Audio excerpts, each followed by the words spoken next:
Wis sawega ing diri samekta ing gati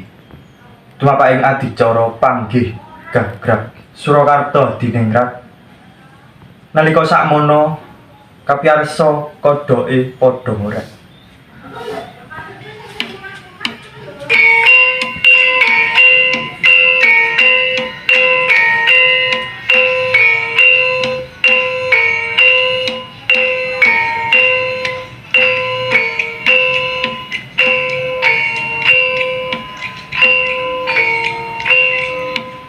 Nuju hari kang pinilih ing dina ingkang piniji Hamistuti ila-ilaning para kina nindakaken upacara panggih pangudi gambring penggalih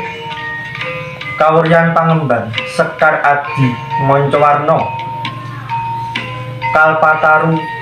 Dewandaru Kembar Mayang Jejaka Nyang Warara ingkang sarwa sulistya ing warna kembar busanane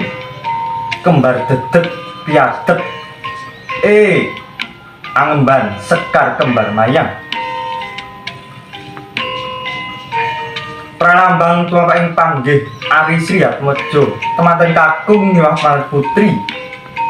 arsa mbucal sangkala kanthi pinepyok pamidangane Sri temanten Sekar Kembar Mayang saking temanten putri tumuli kabuncangi catur margadene Sekar Kembar Mayang saking temanten kakung kinarya pajegan amrih saya endah ing sasana saya caket genira laksana saya cetha saya halela Sri temanten tumuju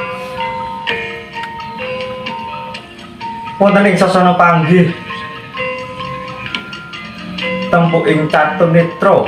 babar raos gethek saranta samya abebalangan gantal suruh lumah lawan